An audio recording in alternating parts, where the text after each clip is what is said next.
Halo, selamat datang di pembelajaran daring Politeknik Negeri Manado, jurusan akuntansi, mata kuliah Pendidikan Kewarganegaraan dengan saya, Joli Turangan. Mari kita belajar bersama.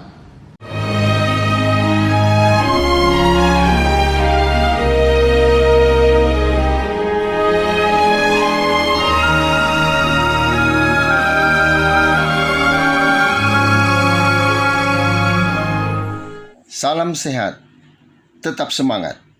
Selamat datang kembali dalam pembelajaran Pendidikan Kewarganegaraan dengan saya, Joli Turangan. Saat ini kita akan memasuki pembahasan subtopik yang kedua, yaitu menggali sumber historis, sosiologis, politik tentang identitas nasional Indonesia. Kita ingat tentu perkataan Soekarno, jas merah, atau jangan sampai melupakan sejarah, karena sejarah akan membuat seseorang hati-hati dan bijaksana. Untuk itu, mari kita amati catatan sejarah bangsa Indonesia yang saya batasi mulai dari prasasti Kedukan Bukit, prasasti di masa Kerajaan Sriwijaya. Prasasti ini berbahasa Melayu kuno dan berhuruf Palawa, bertuliskan Marfuat Vanua Sriwijaya Sidayatra Subiksa, yang artinya kurang lebih adalah membentuk negara Sriwijaya yang adil, makmur, sejahtera, dan sentosa. Prasasti ini berada di Bukit Siguntang dekat Palembang yang bertarikh Masehi Syaka 605 atau 683 Masehi. Kerajaan Sriwijaya yang dipimpin oleh Wangsa Sailendra ini merupakan kerajaan maritim yang memiliki kekuatan laut yang handal dan disegani pada zamannya.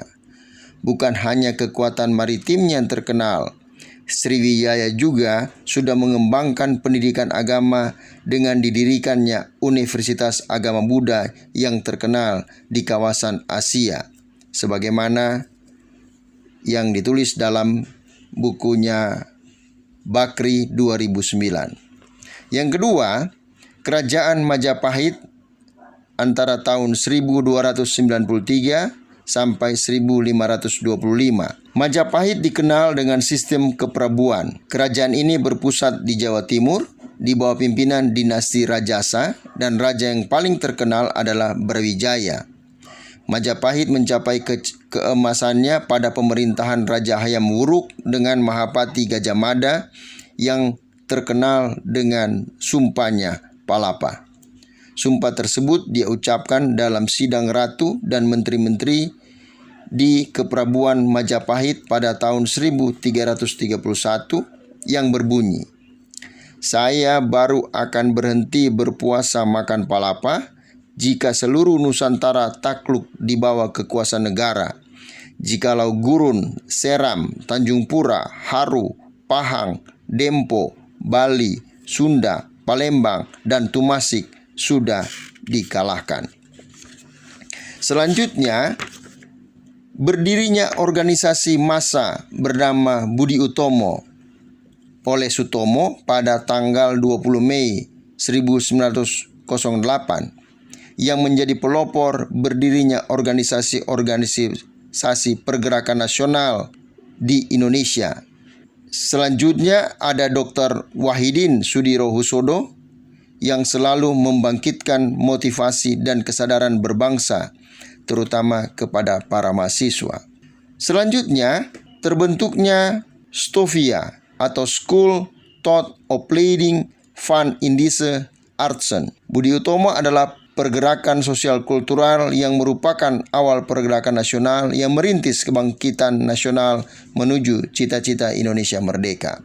Setelah itu, lahirlah Sumpah Pemuda pada Kongres Pemuda yang kedua di Jakarta pada tanggal 28 Oktober 1928 dengan ikrar, "Kami putra dan putri Indonesia mengaku berbangsa yang satu, bangsa Indonesia.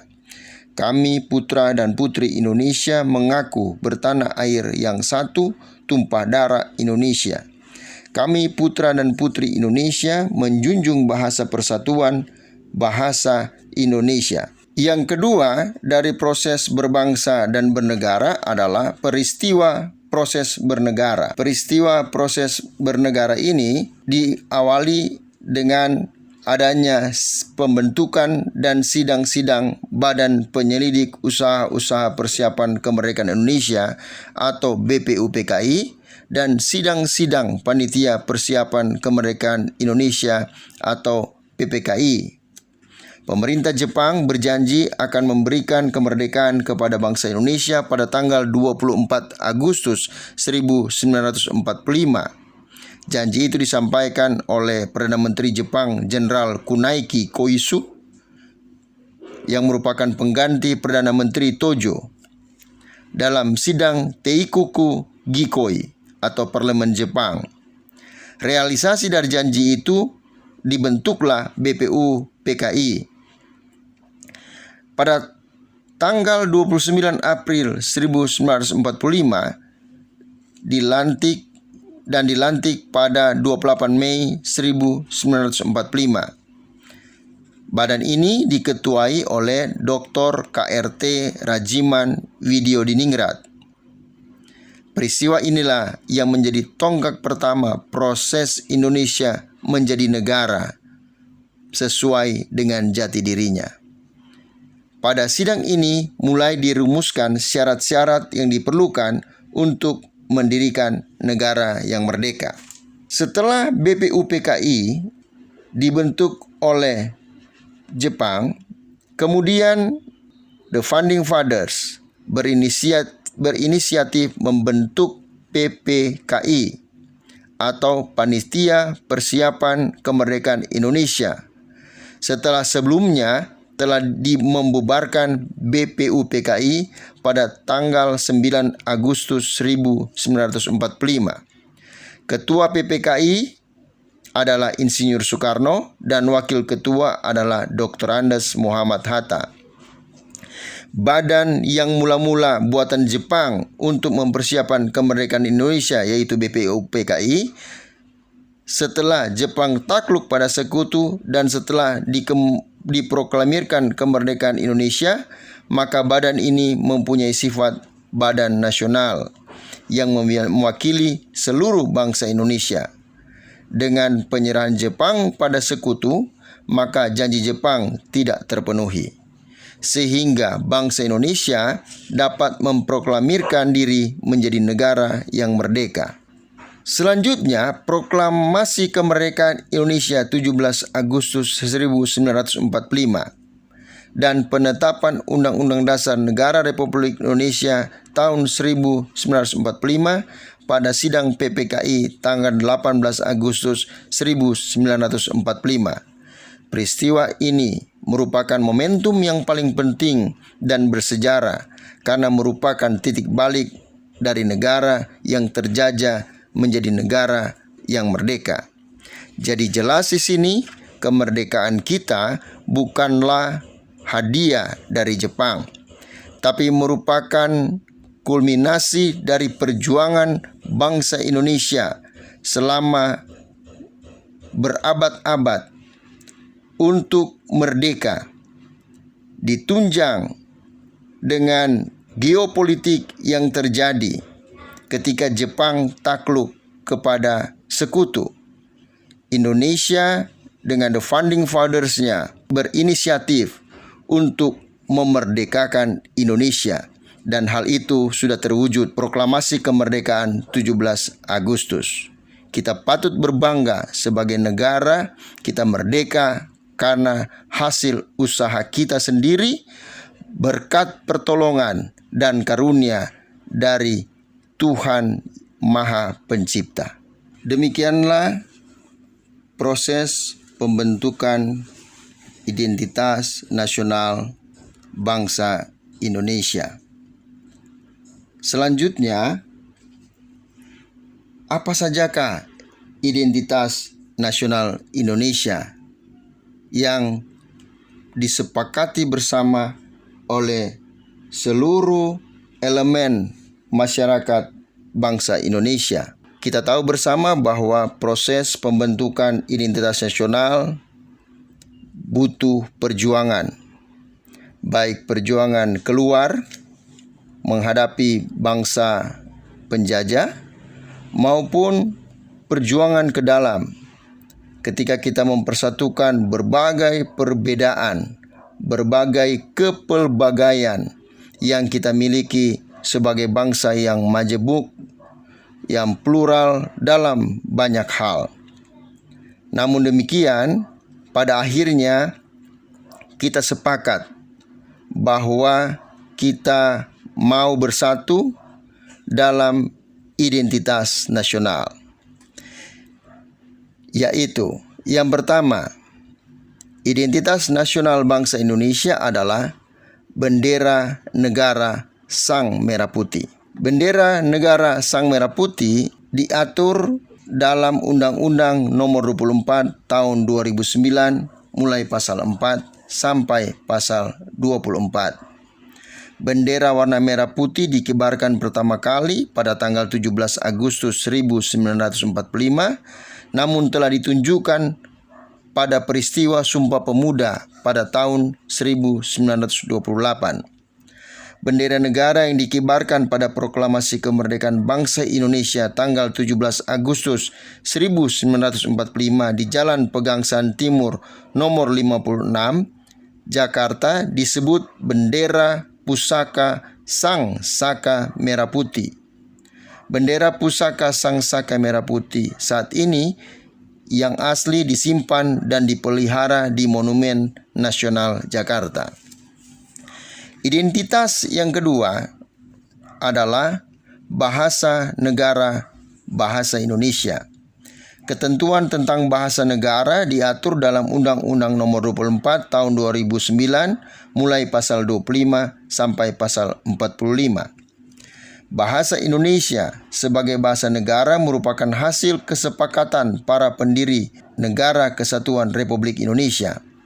Bahasa Indonesia berasal dari rumpun bahasa Melayu yang dipergunakan sebagai bahasa pergaulan atau dikenal dengan lingua franca, dan kemudian diangkat dan diikrarkan sebagai bahasa persatuan pada Kongres Pemuda kedua tanggal 28 Oktober 1928. Bangsa Indonesia sepakat bahwa bahasa Indonesia merupakan bahasa nasional sekaligus sebagai jati diri dan identitas nasional Indonesia. Yang ketiga, identitas nasional kita adalah lambang negara Garuda Pancasila. Ketentuan tentang lambang negara diatur dalam Undang-Undang Nomor 24 Tahun 2009 mulai pasal 46 sampai pasal 57. Garuda adalah burung khas Indonesia yang dijadikan lambang negara. Di tengah-tengah perisai burung Garuda terdapat sebuah garis hitam tebal yang melukiskan Katulistiwa. Pada perisai terdapat 5 buah ruang yang mewujudkan dasar Pancasila sebagai berikut.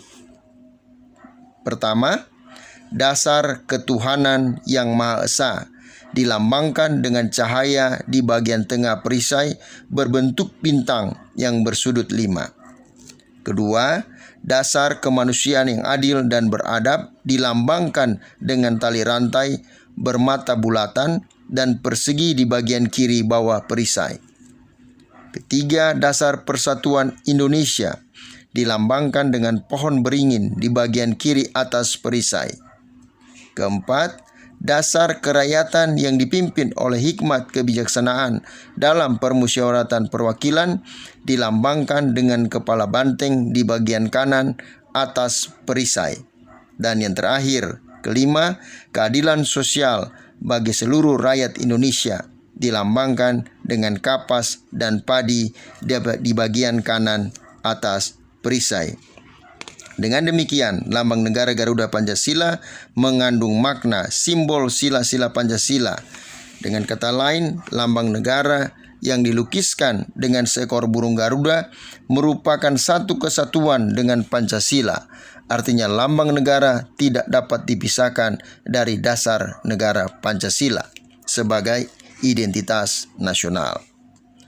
Identitas nasional yang keempat adalah lagu kebangsaan Indonesia Raya. Ketentuan tentang lagu kebangsaan Indonesia Raya diatur dalam Undang-Undang Nomor 24 Tahun 2009 mulai pasal 58 sampai pasal 64. Indonesia Raya sebagai lagu kebangsaan pertama kali dinyanyikan pada Kongres Pemuda kedua tanggal 28 Oktober 1928. Lagu Indonesia Raya selanjutnya menjadi lagu kebangsaan yang diperdengarkan pada setiap upacara kenegaraan. Itulah 4 identitas nasional Indonesia yang utama. Selain itu, masih ada lagi identitas yang lain, yaitu semboyan negara Bhinneka Tunggal Ika. Bhinneka Tunggal Ika artinya berbeda-beda tetapi satu jua adanya. Semboyan ini dirumuskan oleh The Founding Fathers mengacu pada kondisi masyarakat Indonesia yang pluralis yang dinamakan oleh Herbert Feith tahun 1960, seorang Indonesianis yang menyatakan bahwa Indonesia sebagai mosaic society, seperti halnya sebuah lukisan mosaik yang beraneka warna. Namun karena tersusun dengan baik, maka keanekaragaman tersebut dapat membentuk keindahan sehingga dapat dinikmati oleh siapapun yang melihatnya. Semboyan Bhinneka Tunggal Ika mengandung makna juga bahwa bangsa Indonesia adalah bangsa yang heterogen. Tak ada negara atau bangsa lain yang menyamai Indonesia dengan keanekaragamannya, namun tetap berkeinginan untuk menjadi suatu bangsa, yaitu bangsa Indonesia. Selanjutnya yang keenam, dasar falsafah negara, yaitu Pancasila. Berisi 5 nilai dasar yang dijadikan sebagai dasar filsafat dan ideologi dari negara Indonesia. Pancasila merupakan identitas nasional yang berkedudukan sebagai dasar negara dan ideologi nasional Indonesia. Yang ketujuh, konstitusi atau hukum dasar negara, yaitu Undang-Undang Dasar 1945, juga merupakan identitas nasional. Merupakan hukum dasar tertulis yang menduduki tingkat tertinggi dalam tata urutan perundangan dan dijadikan pedoman penyelenggaraan bernegara. Yang kedelapan sebagai identitas nasional adalah bentuk negara kesatuan Republik Indonesia yang berkedaulatan rakyat. Bentuk negara adalah kesatuan, sedang bentuk pemerintahan adalah republik. Sistem politik yang digunakan adalah sistem demokrasi atau kedaulatan rakyat. Saat ini identitas negara kesatuan Republik Indonesia yang berkedaulatan rakyat disepakati untuk tidak ada perubahannya lagi. Identitas nasional yang kesembilan yaitu konsep wawasan Nusantara. Wawasan Nusantara sebagai cara pandang bangsa Indonesia mengenai diri dan lingkungannya yang serba beragam dan memiliki nilai strategis dengan mengutamakan persatuan dan kesatuan bangsa serta kesatuan wilayah dalam penyelenggaraan kehidupan bermasyarakat, berbangsa, dan bernegara untuk mencapai tujuan nasional. Dan yang terakhir yang merupakan identitas nasional jati diri kita adalah kebudayaan daerah yang telah diterima sebagai kebudayaan nasional. Berbagai kebudayaan dari kelompok-kelompok bangsa Indonesia yang memiliki cita rasa tinggi dapat dinikmati dan diterima oleh masyarakat luas. Itu disebut sebagai kebudayaan nasional. Jadi, pada pokoknya kebudayaan nasional adalah puncak-puncak dari kebudayaan daerah. Demikianlah pembahasan kita tentang identitas nasional. Dan pembahasan kita tentang identitas nasional dapat saya rangkum dalam beberapa hal. Pertama, identitas nasional dibentuk oleh 2 kata dasar, ialah identitas dan nasional. Identitas berasal dari bahasa Inggris identity yang secara harafiah berarti jati diri, ciri-ciri atau tanda-tanda yang melekat pada seseorang atau sesuatu sehingga mampu dibedakan dengan yang lain. Istilah nasional menunjuk pada kelompok persekutuan hidup manusia yang lebih besar dari sekedar pengelompokan berdasarkan ras, agama, budaya, bahasa, dan sebagainya. Yang kedua, dalam konteks pendidikan kewarganegaraan, identitas nasional lebih dekat dengan arti jati diri, yakni cita-cita atau karakteristik, perasaan, atau keyakinan tentang kebangsaan yang membedakan bangsa Indonesia dengan bangsa yang lain. Ketiga, identitas nasional sebagai identitas bersama suatu bangsa dapat dibentuk oleh beberapa faktor yang meliputi primordial, sakral, tokoh, Bhinneka Tunggal Ika, sejarah, perkembangan ekonomi, dan kelembagaan. Keempat, identitas nasional Indonesia menunjuk pada identitas yang sifatnya nasional, bersifat buatan karena dibentuk dan disepakati dan diterima secara umum sebagai identitas kebersamaan dalam diri bangsa Indonesia. Yang kelima, bendera negara Indonesia, bahasa negara, dan lambang negara serta lagu kebangsaan merupakan identitas nasional bagi negara bangsa Indonesia yang telah diatur lebih lanjut dalam Undang-Undang Republik Indonesia Nomor 24 tentang bendera, bahasa, lambang negara, serta lagu kebangsaan. Selain itu, identitas yang lain diterima oleh bangsa Indonesia sebagai identitas nasional, yaitu semboyan negara yaitu Bhinneka Tunggal Ika, dasar falsafah negara yaitu Pancasila, konstitusi atau hukum dasar negara yaitu Undang-Undang Dasar 1945, bentuk negara kesatuan Republik Indonesia yang berkedaulatan rakyat, konsep wawasan Nusantara, dan yang terakhir kebudayaan daerah. Demikianlah materi identitas nasional yang saya harapkan dapat dipelajari dan disimak dengan baik oleh seluruh peserta didik yang ada. Selanjutnya, Anda akan mengerjakan tugas-tugas yang dapat Anda buat untuk saya dapat evaluasi sejauh mana pemahaman Anda tentang materi yang telah disajikan. Terima kasih atas perhatiannya dan selamat belajar. Tetap semangat. Salam sehat.